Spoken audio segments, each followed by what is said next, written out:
to you guys for coming out tonight. You all know me. I'm Jill, and our committee is here. We have a National Popular Vote committee here in our local league, which is Lynn, Gerlach, Jen, Strahl, Karen Schley, and me. And so tonight I'm going to talk about National Popular Vote, give you a little introduction to it, and I hope this will help you to understand it a little bit more and maybe pique your interest. Um, I'll talk about how do we currently elect the president and vice president, and I'll include a little bit of background on the Electoral College. Um, I'll talk about some problems with the current way that we elect the president and some potential solutions, what the NPV bill is, the League of Women Voters of the United States position on the Electoral College and National Popular Vote, and what's going on in Wisconsin with the National Popular Vote. Okay, so this is, oh, and one thing about questions. Dawn is going to monitor for in the chat and for raise hand. So anytime you have a question, just put it in the chat or raise your hand, and you can interrupt me, Dawn, to ask questions. So anyway, okay, this is the main idea about national popular vote. The National Popular Vote bill would guarantee the presidency to the candidate who receives the most popular votes nationally.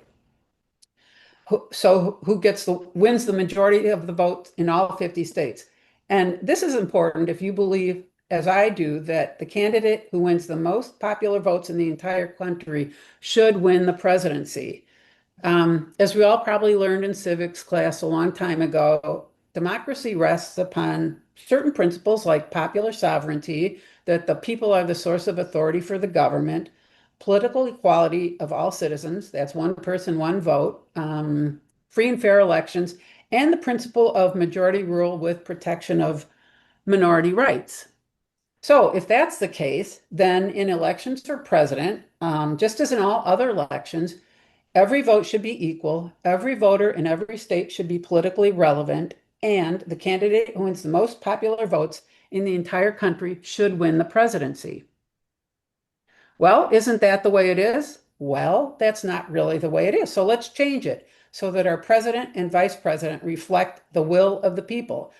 But first, I want to talk a little bit about why things are as they currently are, why our current electoral system is as it is. So, as you probably all know, the president and the vice president are elected not by a popular vote, but by the Electoral College. So we Americans elect all our officials, from mayors on up to US senators, by popular vote, except for these two, the president and vice president. And you could argue that these are some of the more important elections that we vote in as Americans. So on election day, every 4 years in November, when you and I vote for the candidates of our choice for these two offices, we are actually voting for electors who will then cast their votes, which are called electoral votes, for president and vice president in the following month of December. So every voter in every state in every presidential election is doing the same thing in their respective states. And this group of electors that from all the states is what we collectively refer to as the Electoral College. So these electors essentially speak for the rest of us in these elections, and the quote, real vote is when all these electors meet on a constitutionally determined day in December in their respective state capitals and cast their ballots on the same day for president. And those are the intermediaries who officially elect the president of the United States. So why do we have the Electoral College? Why do we elect the president and vice president that way?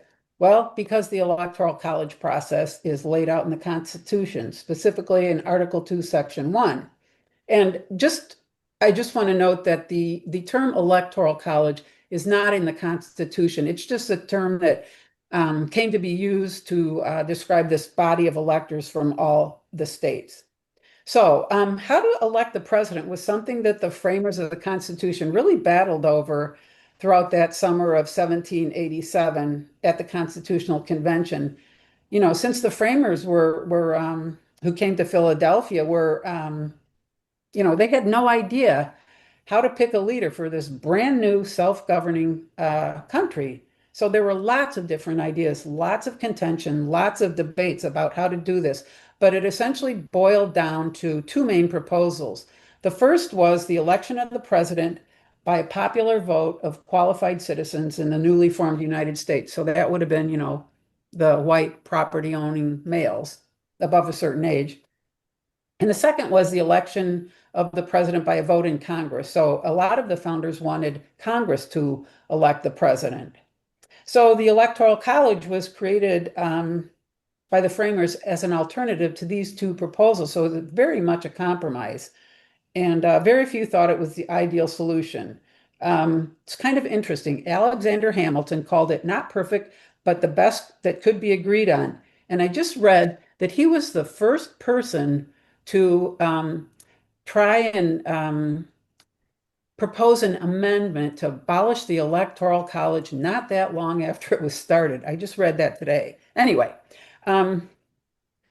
another thing to know about the Electoral College is that it was originally intended to be a deliberative body made up of the most knowledgeable and informed individuals from each state who would then choose the president based solely on merit and their ability to run the country in a I don't know, a virtuous way or whatever, well-run way. So in my opinion, any informed understanding of the Electoral College has to take into account these two things, that it was a compromise and that the Electoral College of today is a far cry from what the founders intended it to be.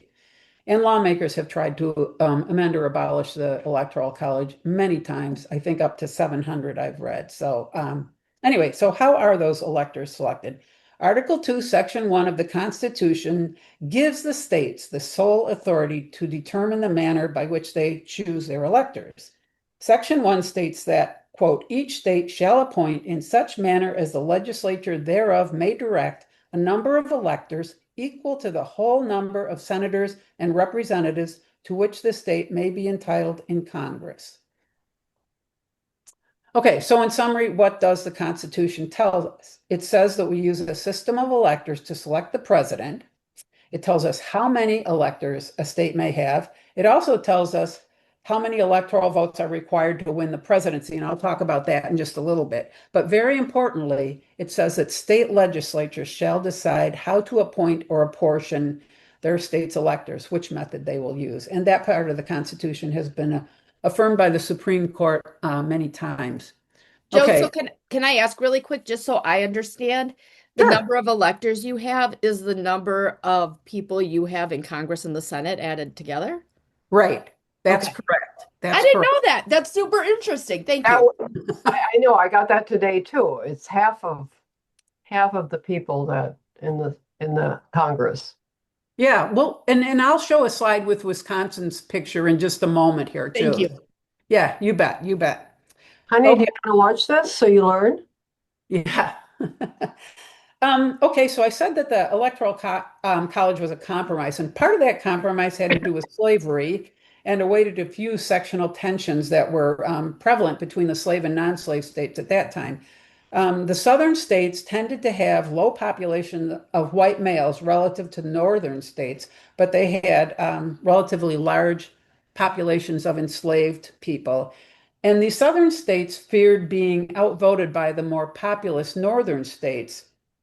So the southern states wanted to have their entire population be counted in determining representation in the House of Representatives and the Electoral College. And the northern or free states wanted to exclude the counting of enslaved populations in those slave states because those enslaved folks had no voting rights. So this was a really contentious issue. And the Southern delegates actually threatened to abandon the convention if enslaved individuals were not counted somehow.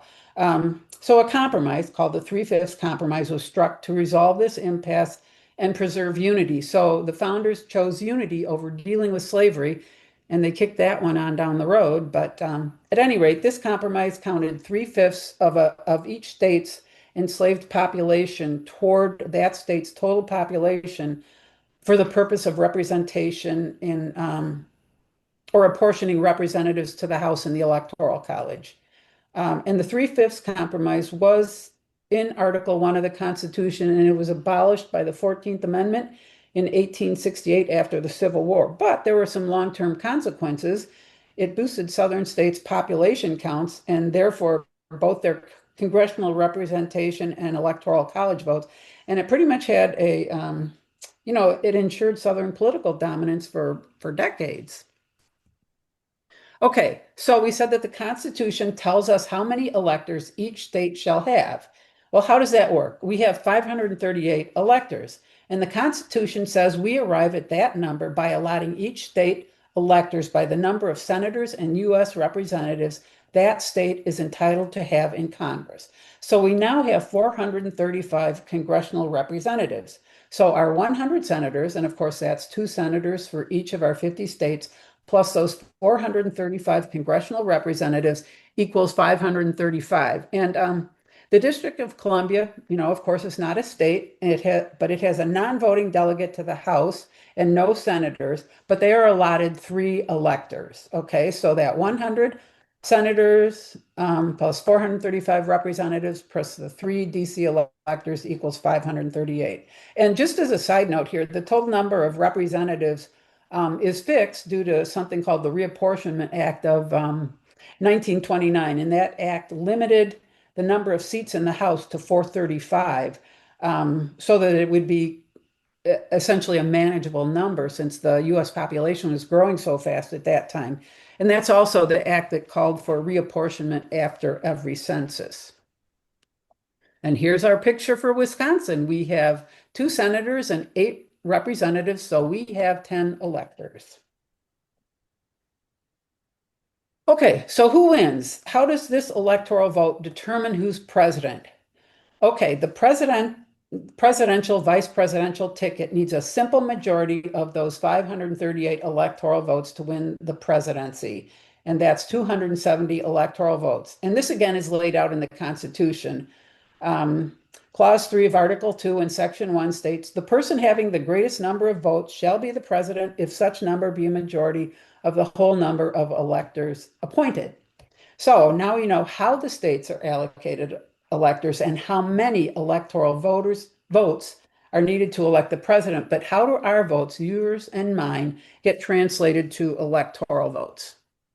Okay, as we said, each state has the authority to determine how its electors are to allocate their votes. There's no constitutional requirement as to how they must do this.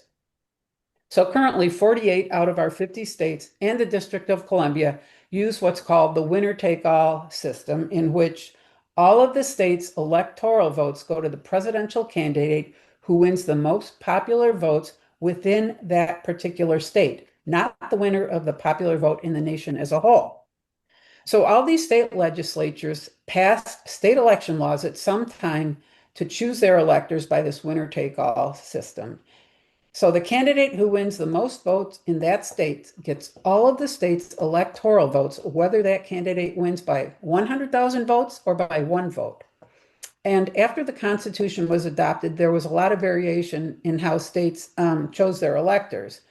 For the first maybe 13 or so presidential elections, states experimented with a lot of different electoral systems. And it wasn't really until the mid-1800s when the winner-take-all system became in wide use, and a little bit later than that, before it was virtually adopted by almost all states. So, and this was primarily for political reasons when political parties became prevalent.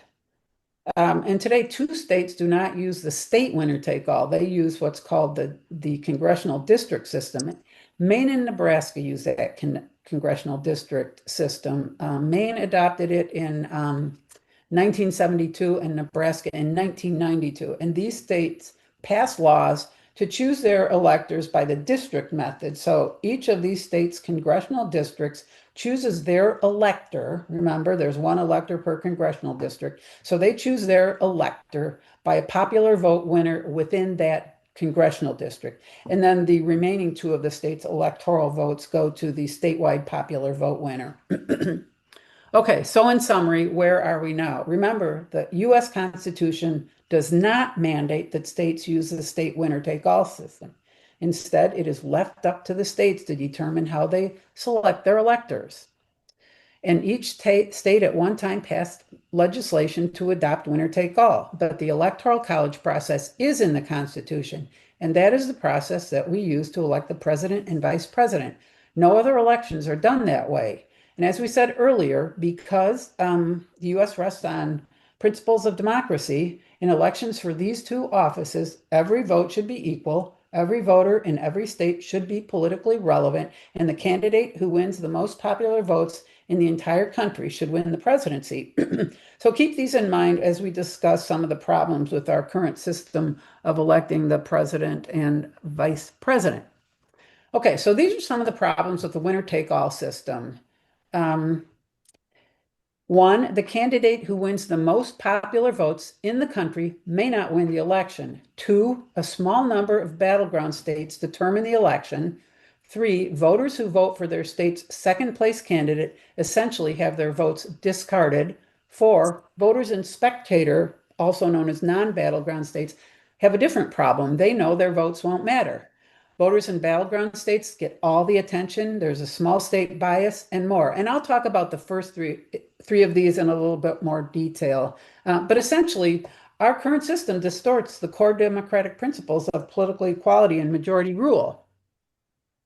So this is problem number one. The candidate with the most popular votes in the country may not win. 5 of our 45 presidents did not win the popular vote. They became president because they won the electoral vote, okay? So 5 times in history, American history, the will of the people was overridden. And these are those 5 presidents: Adams in 1824, Rutherford Hayes in 1876, Benjamin Harris in 1888, George W. Bush in 2000, and Donald Trump in 2016. So you can see that 2 of the 5 occurrences happened fairly recent: Bush in 2000 and Trump in 2016. Well, that was good. That was good. Yeah. And it almost happened 2 times again, okay? In 2004 and 2020, we had near misses. In 2004, in John Kerry versus George Bush, there was a close electoral vote count of 286 for Bush and 251 for Kerry, but a significant national popular vote separation of over 3 million. But if just 59,393 votes in Ohio had shifted from Bush to Kerry, then all of Ohio's 20 electoral votes would have gone to Kerry, making him the president, even though he lost the popular vote by 3 million, by a little over 3 million. And it almost happened again in 2020 because the margins were just razor thin in a few states. So you can see that in fairly recent times, just from 2000 till now, it's happened twice that the popular vote winner did not win the presidency, and it almost happened 2 times again. And this is because we're highly divided and therefore in an era of very close elections. And with our country being this way, being more divided, resulting in these really close elections, the potential for the winner-take-all system reversing the popular vote will quite possibly happen more often. And here's problem number 2. Battleground states are highly competitive states where the election is really close. The winner-take-all contribution of the electoral votes in these states have historically swung back and forth between the 2 major political parties, and it's these states that determine the outcome of the Electoral College. In the 5 presidential elections between 2008 and 2024, 20 states consistently voted Republican, and 20 were reliably Democratic. And again, it's the winner of the election depends on the outcome in the remaining battleground states. In 2024, there were only 7 battleground states, and these 7 states had less than 20% of the population. So that means that over 80% of the country lived in non-battleground, also known as spectator states. And in previous elections, there's been pretty much a similar divide between battleground states and spectator states, with about 10 to 12 battleground states. So it's tight races, and a handful of these battleground states have a huge electoral impact. As was noted earlier, if a candidate wins the popular vote in a state by only a very few votes, that candidate still gets all of that state's electoral votes. And that can really play with the math of the Electoral College totals. Close votes in a handful of battleground states can, and actually have at times, determine the presidency, even when the nationwide popular vote is not close. So this is just an example of how thin margins in battleground states can play out. In 2020, a shift of approximately 21,400 Biden votes to Trump in the three states of Arizona, Georgia, and Wisconsin would have changed the outcome of the presidential election. Biden won the nationwide popular vote by a margin of over 7 million. But if those three states had shifted just that many votes, those 21,000 plus votes, it would have resulted in a tie in the Electoral College. And when there's a tie in the Electoral College, the vote gets thrown into the House of Representatives, and each state delegation in the House gets one vote. So Trump would have won because more states voted for Trump. So the point here, so if you divide those 7 million plus popular votes by the 21,461, that equals 329. So you can essentially say that those 21,000 plus votes were 329 times more powerful than the 7 million plus margin in the nationwide popular vote. So I hope that makes sense to you. It's just saying how those tight races, those thin margins can really have an impact. And so I don't know if you have questions about that, let me know. But anyway. Another issue with the battleground spectator state divide is that in those spectator states that vote reliably red or reliably blue, people preferring the candidate of their state's minority party know that their candidate won't win, and that can result in voter apathy, and that voter apathy can lead to low turnout, and it can also affect down ballot races. And this is a third problem. Many votes they simply don't count. In Texas, Kamala Harris received 42.5% of the vote in 2024. But once Trump was declared winner in Texas, then all Texas's 40 electoral votes went to Trump. And it was over, I think it was like 4,800,000 blue votes that had voted for Kamala Harris. And it was like those votes didn't even count, like they hadn't even happened. And California is another example.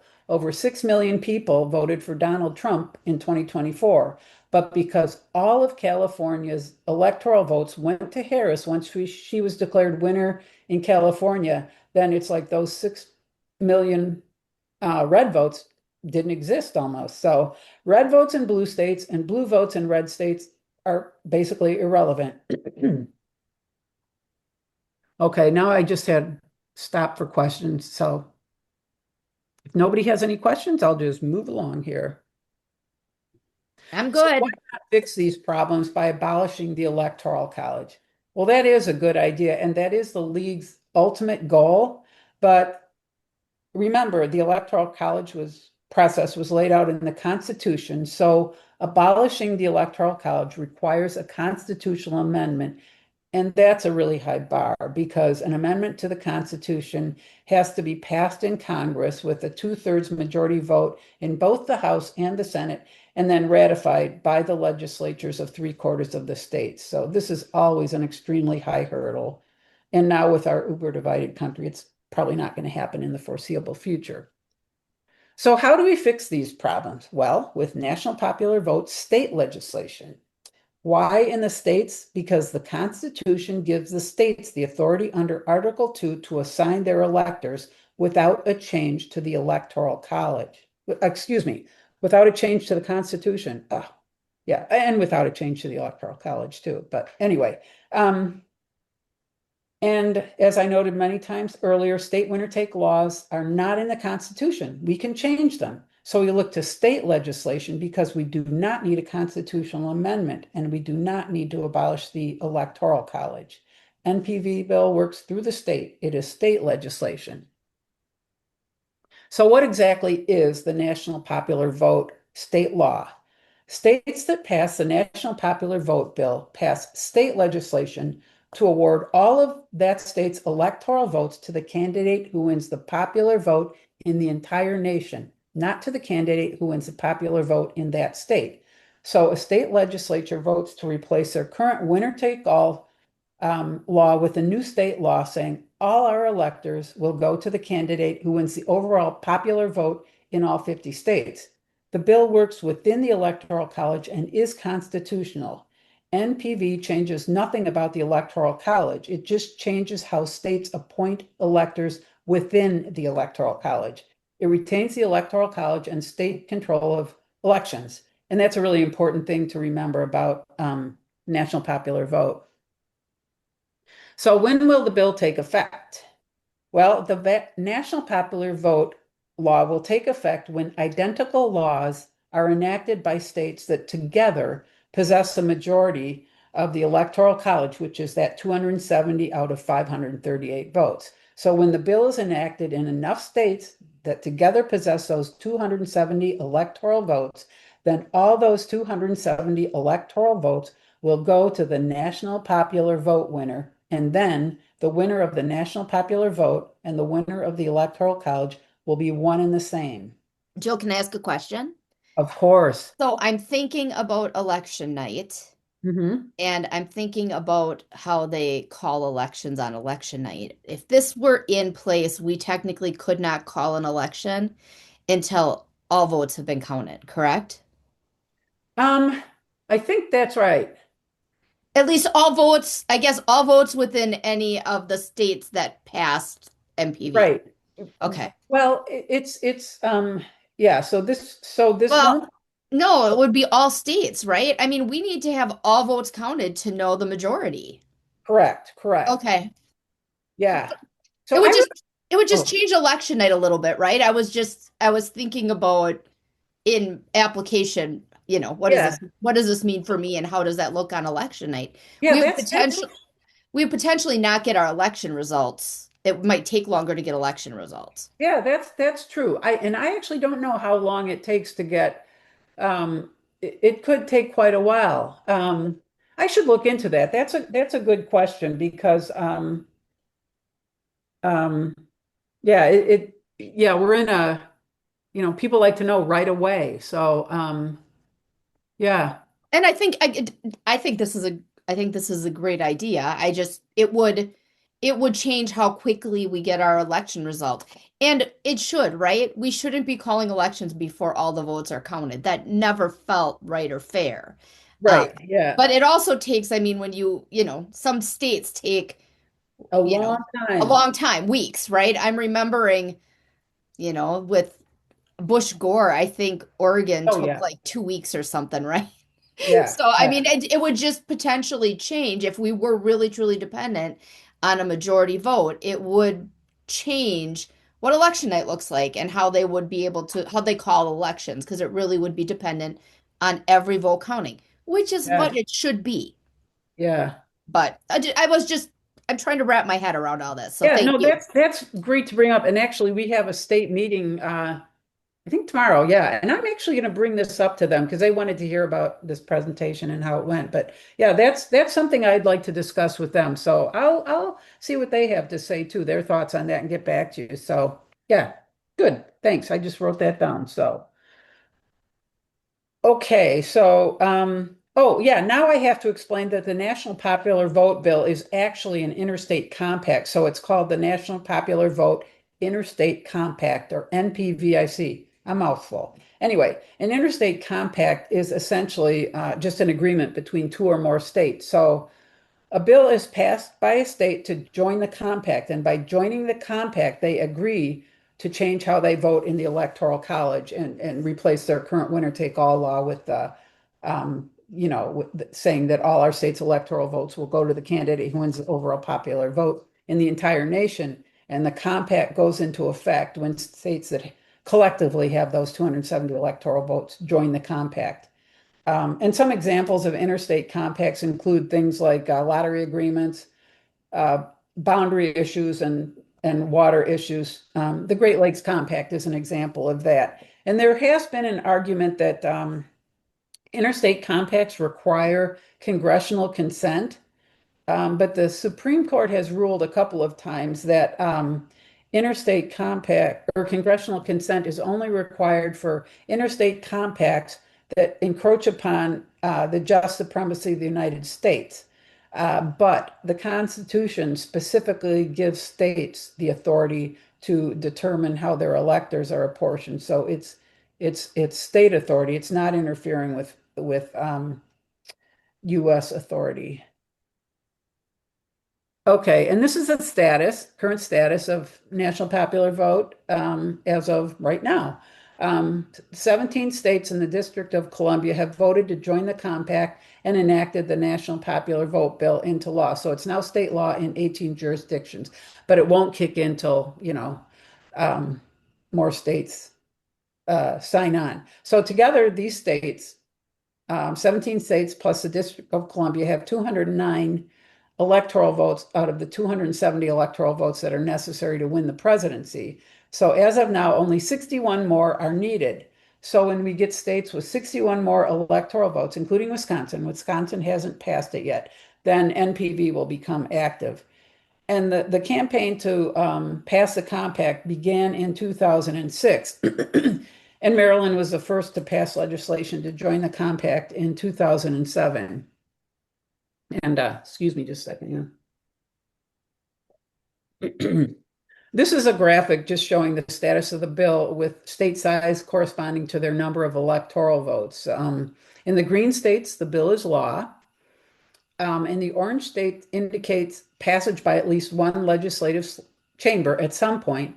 And blue shows states that have held hearings. And you can see that Wisconsin is blue because Wisconsin held a hearing in the assembly back in 2008. The bill was again introduced in Wisconsin legislature in the 2019-2020 session, in the 2020-21 session, and also in the 23-24 legislative session, but it was allowed to die in committee in each of those sessions, and it has not yet been introduced in the 2025-26 session.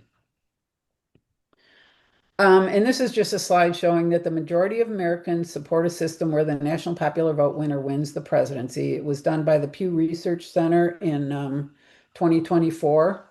The State League is currently trying to make arrangements to conduct a poll in Wisconsin to see how Wisconsin residents feel. There was one done back in 2008 that showed 70% of Wisconsin population supported a national popular vote, but that's kind of old data. So, okay, another question break, but okay. So I wanted to just show you what the League of Wisconsin, or excuse me, League of Women Voters of the U.S. position on the Electoral College and NPVIC is. The National League has believed that the direct popular vote method for electing the president is essential to representative government for over 50 years. In 1970, the League testified and lobbied for legislation to amend the U.S. Constitution to replace the Electoral College with direct election of the president. That measure passed the House. It actually passed the House and almost passed the Senate in 1971. Excuse me. And that was kind of an interesting time. That was, I don't know if you remember George Wallace. He was a third party candidate for president in 1968. And he secured a number of electoral votes. And his plan was to get enough electoral votes so that he could deny the two candidates of the major political parties. He would deny them a majority, and so the election would have been thrown into the House, and his plan was to kind of like wheel and deal in the House to try to get some of the recent civil rights legislation overturned, because that was back when the South was still very, there still some pretty staunch segregationists back then. But anyway, that was the picture in 1970. In 1997, the League again called for abolition of the Electoral College and for direct election of the president and vice president in testimony before the House Subcommittee on the Constitution. And I don't really know what instigated that, but I do recall that it was a Republican representative, I think, who introduced a resolution in the House, and a Republican senator who introduced the resolution in the Senate. And then in 2008, the National League Convention voted to conduct a study of the NPVIC proposal, which was pretty new at that time. And they do, they do these 2-year studies, and that 2-year study of NPVIC was completed in 2010. And at the 2010 convention, the league adopted a position to support the NPVIC as a method of selecting the president, specifically stating that we support the use of the National Popular Vote Compact as one acceptable way to achieve the goal of the direct popular vote for election of the president until the abolition of the Electoral College is accomplished. So you can see that for more than 50 years, the league has supported abolishing the Electoral College. We still do. And for over 15 years, the league has supported the National Popular Vote as a method for basically making every vote equal until the Electoral College is abolished. And this just outlines the League of Women Voters of the U.S. strategy for abolishing the Electoral College, and getting NPVIC legislation passed and adopted is the first step in that very long-term process. You can see that it's down there in the lower left corner. It's phase 1 of that long-term plan. Okay, so Wisconsin is in the sight of the National Popular Vote organizers and the league, and we're working towards a specific goal, which is passage of NPVIC legislation in Wisconsin. And this is the status of NPV in Wisconsin. As I said, there was a hearing in the Assembly in 2008, and NPV bills have been introduced 4 times, but no hearing since 2008. We now have a National Popular Vote Committee, the State League, and there's a campaign underway. We had a legislative day last April and met with 15 representatives and senators, and we're awaiting word on introduction of an NPV bill in the state legislature.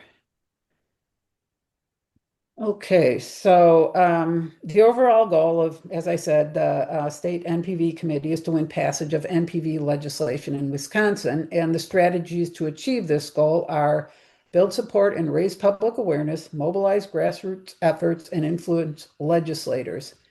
And these are those 3 strategies with the objectives listed below each strategy. And you can see that leveraging a network of league chapters in the state is part of the objective under mobilizing grassroots coalitions. And to help with this, we have our NPV committee right here within our local League of Women Voters of Greater Green Bay.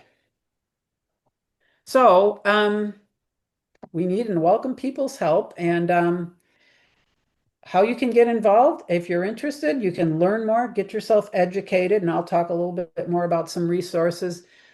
You can talk to your state representatives, but because there has not been a bill introduced this session, I guess that's kind of on hold, because when we talk to our legislators, we like to say, hey, support AB this or SB this, and we don't have that right now.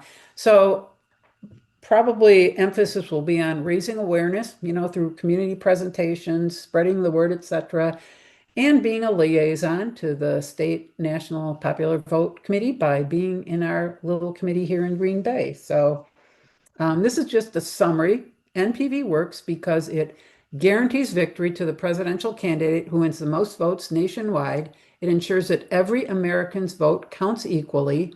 It makes all states competitive, not just the battleground states. It honors the will of the people. It encourages candidates to moderate their proposal to appeal to more voters, and it does not require a constitutional amendment.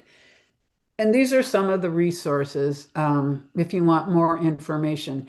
The National Popular Vote website is the website of the nationwide grassroots advocacy organization for National Popular Vote. That second one is the National League's One Person, One Vote campaign. Let the People Pick the President is a very informative book by Jesse Wegman. He's an advocate for NPV. He he was on the editorial board of the New York Times, I think until just a couple months ago. I think he's now with the Brennan Center for Justice. Um, so that's a very informative book. And to get involved, you can contact us. I have the state leagues email there, and then ours. And I think we had set that up that people could email that email address, and then Dawn would refer it on to us. So to our committee, our NPV committee. And Absolutely. then I check that pretty regularly, so if I ever get anything for national popular vote, I will make sure you get it. okay, great, great. And that I actually figured out how to create that thing on the right. I didn't know I could do that. But anyway, that's a that would take you right to the State League's NPV toolkit. There's a lot of information there. So anyway, that is basically it. So I will stop sharing my screen here, I think. Do you guys have any questions? You did a great job. You did. Okay. I'm gonna stop recording.